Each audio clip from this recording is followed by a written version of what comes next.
अस्सलामुअलैकुम एवरीवन। अच्छा जी, तो हम बात कर रहे थे मैलएब्सॉर्प्टिव डायरियल डिजीजेस की, और उसमें मैंने आपको बता दिया कि 4 स्टेजेस होती हैं एब्जॉर्प्शन की, और किसी भी जगह पर मसला है तो it can lead to malabsorption. ठीक है जी। अच्छा, उसके बाद हमारे पास साइंस एंड सिम्टम्स, उनके अगर जनरल में बात करूँ, मतलब ये जनरल बात करें, अभी हम स्पेसिफिकली डिजीजेस पे जाते हैं। तो सबसे पहले तो आपको जनरल मैल एब्जॉर्प्शन की जो जाहिर सी बात है, जीआईटी में अगर एब्जॉर्ब नहीं हो रही चीज़, तो आपको पहले तो एब्डोमिनल डिस्कम्फर्ट होगी, एब्डोमिनल पेन होगी, एब्डोमिनल डिस्टेंशन हो सकती है, डायरिया के साथ प्रेजेंट कर सकता है, कॉन्स्टिपेशन भी हो सकती है, ब्लॉटिंग होगी, फ्लैटुलेंस, नोजिया, दिल खराब होना। तो ये सारे जनरल से सिम्टम्स हैं जो किसी भी मैल एब्जॉर्प्शन में हो सकते हैं। ठीक है। उसके बाद आप खुद सोचें, अगर कि चीज़ें एब्जॉर्ब नहीं हो रही तो ज़ाहिर है पेशेंट न्यूट्रिएंट्स से डिप्राइव होता जाएगा। जब उसका आयरन विटामिन B12 खास तौर पे एब्जॉर्ब नहीं होगा, जो कि स्पॉन इंटेस्टाइन में होना होता है, तो उसको मैक्रोसिटिक टाइप ऑफ एनीमिया हो जाएगा, जो विटामिन B12 डेफिशिएंसी एनीमिया होता है। ठीक है। उसके बाद उसका विटामिन के एब्जॉर्ब नहीं होगा तो उसको ब्लीडिंग एपिसोड स्टार्ट हो जाएंगे, क्योंकि विटामिन के आपके सारे क्लॉटिंग फैक्टर्स के लिए बहुत जरूरी है, मतलब मैक्सिमम क्लॉटिंग फैक्टर्स विटामिन के डिपेंडेंट होते हैं, तो ब्लीडिंग स्टार्ट हो जाती है। उसके बाद हमारे पास ऑस्टियोपिनिया इसलिए हो जाता है क्योंकि कैल्शियम और मैग्नीशियम फॉस्फेट ये सारी चीजें जो है अच्छे से एब्जॉर्ब नहीं हो रही। ठीक है। तो it can leads to weakening of the bones, जिसको हम कहते हैं ऑस्टियोपिनिया। और उसके अलावा विटामिन ए की डेफिशिएंसी और B12 की भी deficiency, they both can lead to neuropathy, nerves में डिजेनरेटिव चेंजेस आने लग जाते हैं। विटामिन ए जो है खास तौर पे वो आपकी आई को भी बहुत ज्यादा इफेक्ट करता है, आपके विजन को बहुत ज्यादा इफेक्ट करता है। तो ये सारे के सारे न्यूट्रिएंट्स की डिप्रिवेशन के सिम्टम्स है, और ये बहुत सारे हो सकते हैं। न्यूट्रिएंट्स के हिसाब से आपको जैसे जैसे कमी होती जाती है ये सिम्टम्स आते जाते हैं। ठीक है। तो कोई भी मैल एब्जॉर्प्टिव डायरिया ऐसे सिम्टम्स दे सकता है। अब बात करेंगे जरा सी अबाउट सिस्टिक फाइब्रोसिस। अब मैं स्पेसिफिकली मैल एब्जॉर्प्टिव डिसऑर्डर्स पे आ गई हूँ, जिसमें सिस्टिक फाइब्रोसिस को हम बहुत थोड़ा सा इससे डिस्कस करेंगे, क्योंकि यहाँ पर इसकी इतनी ज़्यादा डिटेल्स रिक्वायर्ड नहीं है, सिर्फ जीआईटी से रिलेटेड हम बात करेंगे। बाकी इसको हमने पढ़ना है बहुत डिटेल में लंग्स में, चैप्टर जो आपका लंग पैथोलॉजी का है उसमें। एंड देन सीलिएक डिजीज को हम डिटेल में करेंगे, क्योंकि वो SCQ में रिपीटेडली आती है, बहुत इंपॉर्टेंट है उसकी पैथोजेनेसिस, MCQs उसमें से बहुत आते हैं। सिस्टिक फाइब्रोसिस जो आपकी डिजीज है ना, ये है सिंपली कि आपका एक इसमें ट्रांस मेम्ब्रेन रेगुलेटर जो है ना, वो इस डिजीज में जेनेटिकली एब्सेंट होता है। ठीक है। उसको हम कहते हैं CFTR, मतलब उसको उस रेगुलेटर को कहते हैं cystic fibrosis transmembrane conductance regulator, CFTR। ठीक है। Cystic fibrosis transmembrane conductance regulator. और क्योंकि एक कोई जीन म्यूटेटेड होता है, इस वजह से ये रेगुलेटर नहीं बनता। अभी जो ट्रांस मेम्ब्रेन रेगुलेटर का मतलब है कि इसने मेम्ब्रेन के अक्रॉस किसी चीज़ को ट्रांसफर करना था, और वो क्या चीज़ थी कि जीआईटी की मैं बात करूँ तो जीआईटी में इसने जो आपका बाइकार्बोनेट सिक्रीट हो रहा होता है ल्यूमेन व स्मॉल इंटेस्टाइन के, जो आपका वाटर सिक्रीट हो रहा होता है, और कुछ इलेक्ट्रोलाइट्स, उसकी सिक्रीशन यानी कि from the wall of the GIT lumen में जो सिक्रीशन थी उसको इसने रेगुलेट करना था। जब चीज़ें सिक्रीट नहीं होती ना, तो जो जीआईटी जो स्मॉल इंटेस्टाइन का ल्यूमेन में जो हमारे पास कायम है वो बहुत थिक हो जाती है, बहुत विस्कस हो जाती है। तो उसको हम कहते हैं कि मिकोनियम आइलियस। बच्चा जो पैदा होगा, जाहिर है क्योंकि जेनेटिक डिजीज बच्चों में ही मैनिफेस्ट हो जाती है, तो बच्चे में मिकोनियम जो उसकी है, जो नियोनेट जो पैदा होते हैं तो वो जो स्टूल पास करते हैं उसे मिकोनियम कहते हैं। तो मेकोनियम जो बच्चे की होगी वो दूध ही पिएगा, लेकिन उसका मेकोनियम पास होगी थिक विस्कस सी, बहुत थिक सी, और वो अजीब सी किस्म की होगी, लाइक समझ ही आ जाता है। तो उसमें फिर हम चेक करते हैं, तो उसमें जाहिर सी बात है कि वी गेट टू नो कि सिस्टिक फाइब्रोसिस। और सिर्फ जीआईटी में प्रॉब्लम नहीं आती, ये रेगुलेटर हमारी बॉडी में हर जगह प्रेजेंट है, बहुत सारी जगह प्रेजेंट है जहाँ सिक्रीशंस रिलीज हो रही हैं।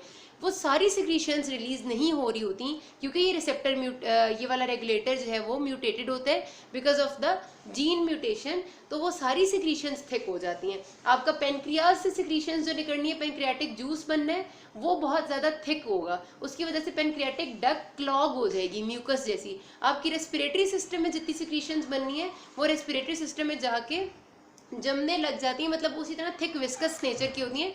पेशेंट को रेस्पिरेटरी सिम्टम्स आते हैं, क्रॉनिक कफ होती है ऐसे पेशेंट्स को। तो ये बहुत सारे मसले हैं जो कि आपके सिस्टिक फाइब्रोसिस एसोसिएटेड है।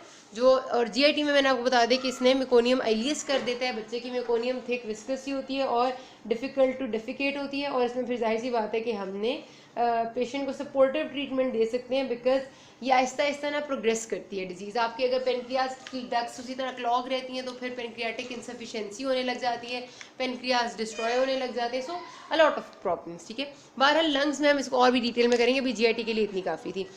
अब करनी है हमने सीलिक डिजीज़। अस्सलाम वालेकुम एवरीवन। अच्छा जी, तो हम बात करेंगे इस वीडियो में सीलिएक डिजीज़ की। Celiac disease I told you कि हम पढ़े थे जीआईटी पैथोलॉजी और मैल एब्जॉर्प्टिव डिसऑर्डर्स में से एक है, और इम्पॉर्टेंट इस वजह से क्योंकि मैल एब्जॉर्प्टिव डिसऑर्डर्स में से ये वाहिद डिजीज़ है जो कि आपके एससीक्यूज़ में भी बहुत दफ़ा रिपीट हुई है। ठीक है, एमसीक्यूज़ इसके पैथोजेनेसिस में से काफ़ी आ सकते हैं और आते भी हैं, लेकिन एससीक्यू में क्योंकि जो चीज़ रिपीट होती है आपके सॉलिड मार्क्स होते हैं तो आपने वो लूज़ बिल्कुल नहीं करने होते।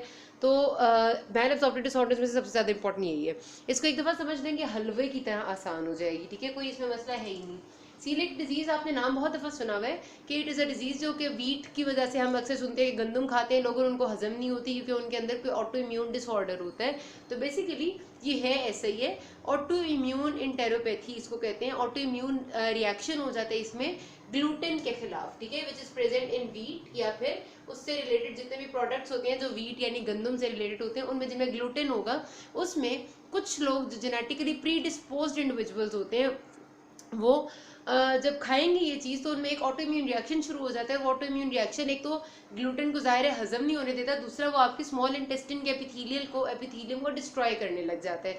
तो एक तो आपका गंदम हजम नहीं हो रही और ऊपर से वो स्मॉल इंटेस्टिन का एपिथीलियम डिस्ट्रॉय हो रहा है, उससे मजीद मैल एब्जॉर्प्टिव डिसऑर्डर्स भी शुरू हो जाते हैं क्योंकि जब एपिथीलियम ही नहीं रहेगा तो चीज़ें री एब्जॉर्ब नहीं हो पाएंगी। ठीक है, तो ये हमारी सीलिएक डिजीज है। सीलिएक डिजीज में एक बात याद रखनी, जब आप इसकी डेफिनेशन लिखते हैं ना तो ये बात मेंशन करते हैं कि it is a gluten sensitive enteropathy which occurs in genetically predisposed individuals. ठीक है, ये बात लिखना लाजमी है। बहुत सारी ऐसी डिजीज हैं जो जेनेटिकली प्री डिस्पोज लोगों में होती है, लेकिन इसमें इसलिए इतना ज़्यादा लाजमी है क्योंकि आपको पता है गंदम हमारी नॉर्मल खुराक का एक बहुत ही ज़्यादा इंपॉर्टेंट कॉम्पोनेंट है। हर रोज़ के हिसाब से हम रोटी खाते हैं। ठीक है, अगर जो लोग इस डिसीज़ के लोग होते हैं वो ज़िंदगी भर ग्लूटेन नहीं खा सकते, वो चख भी नहीं सकते। और जाहिर सी बात है कि सारी दुनिया हर रोज़ गंदम खा रही है, लेकिन सबको नहीं ये बात होती, कुछ लोगों को ही बीच में से होती है।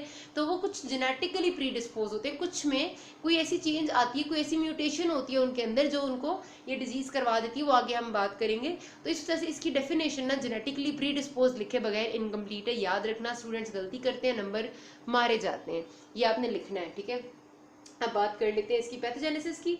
इसमें सबसे इंपॉर्टेंट बात इसकी पैथोजेनेसिस ये आपने बस समझ लेनी है और आपके लिए सारी डिजीज हलवा होगी। ठीक है जी, क्या है जी पैथोजेनेसिस के, क्या मसला हो रहा है? फर्स्ट ऑफ ऑल ये आपको नजर आ रहा है, this is the epithelium of small intestine. ठीक है, ये मैंने एपिथेलियम के सेल्स बनाने की कोशिश की है और इस सेल्स के एंड में क्रिप्ट्स हैं और उसके मजीद एंड में ज़ाहिर विल्लाए होंगे। तो ये वैसे मैंने एक बहुत रफ से मतलब सेल्स बनाए हैं, एपिथेलियम के सेल्स हैं, आप समझ रहे हैं। ये ल्यूमेन है स्मॉल इंटेस्टाइन का इस तरफ, और इस तरफ जाहिर सी बात है कि मैंने सबसे पहले एपिथेलियम होता है और एपिथेलियम के बाद क्या होता है, लेमिना प्रोप्रिया, जिसमें आपका सारा कनेक्टिव टिश्यू होता है। तो this is the lamina propria का सारा रीजन। ठीक है, यानी mucosa of the small intestine. ये बात तो समझ आ गई। अब हुआ क्या, हमने जो खाते हैं वीट या कोई भी ऐसा प्रोडक्ट जो कंटेन करता है ग्लूटेन, ठीक है, ग्लूटेन, वो ग्लूटेन पहले कहीं भी एब्जॉर्ब नहीं होता, वो आपके स्टमक में कुछ भी नहीं उसको होता, वो स्मॉल इंटेस्टाइन में आता है। स्मॉल इंटेस्टाइन में जब वो ग्लूटेन पहुंचता है तो दो चीजों में डिवाइड हो जाता है। ठीक है, पहली चीज है ग्लाइडिन और दूसरी चीज है ग्लूटेनिन।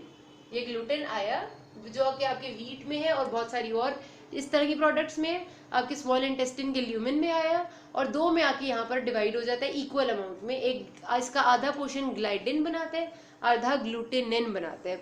इसमें से ये जो ग्लूटेनिन है ये कुछ भी नहीं कहता because this is water soluble और ये आराम से एब्जॉर्ब हो जाता है। इसका कोई ताल्लुक नहीं है पूरी डिजीज से इस ग्लूटेनिन का। फाइन, जो सारा ताल्लुक है वो इस ग्लाइडिन का है। Gliadin is not soluble in water, ये ना तो स्टमक के एसिड से डाइजेस्ट होता है, ना ये आपके इंटेस्टिन में जितने प्रोटीजेस हैं उनसे डाइजेस्ट होता है, मतलब जो एंजाइम्स हैं, और ना ही ये ब्रश बॉर्डर के लेवल पे डाइजेस्ट होता है।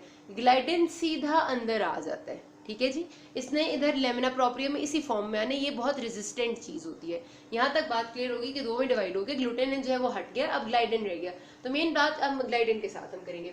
अच्छा, अभी ग्लाइडिन जो है इसका काम ये किसने आना है, इस एपिथेलियम को क्रॉस करके लेमिना प्रोप्रिया में, सॉरी गलती से मिट गया। ठीक है, अच्छा, एपिथेलियम को क्रॉस करके लेमिना प्रोप्रिया में आना है। अब उसके रास्ते में एक प्रॉब्लम है, प्रॉब्लम ये है कि ये सारे एपिथेलियल सेल्स आपस में टाइटली जंक्शन में है। ठीक है, सारों में टाइट जंक्शंस हैं और वो जंक्शंस जो है वो जोन्यूल प्रोटीन्स होती हैं, जोन्यूल्स होती हैं, जोनुलर जंक्शंस होती हैं बेसिकली।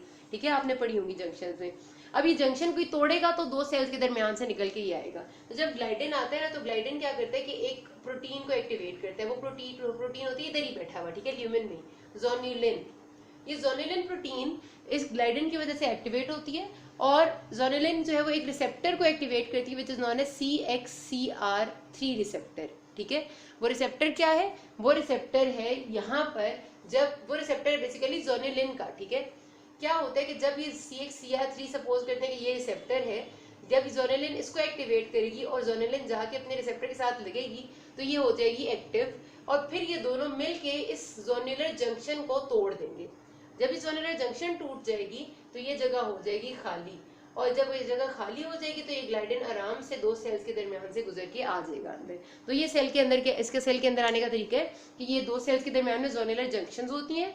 ग्लाइडिन जो है वो ज़ोनिलिन प्रोटीन को एक्टिवेट करता है जो कि खुद कुछ नहीं कर सकती जब तक उसके साथ रिसेप्टर ना हो, तो अपने साथ रिसेप्टर को जोड़ती है और दरमियान की जंक्शन तोड़ के ग्लाइडिन को अंदर आने देती है। ये तो अंदर आने का मैकेनिज्म है, इतना भी कोई खास इसमें इंपॉर्टेंट बात नहीं थी, बस इतनी सी याद रख लेंगे बहुत होगा।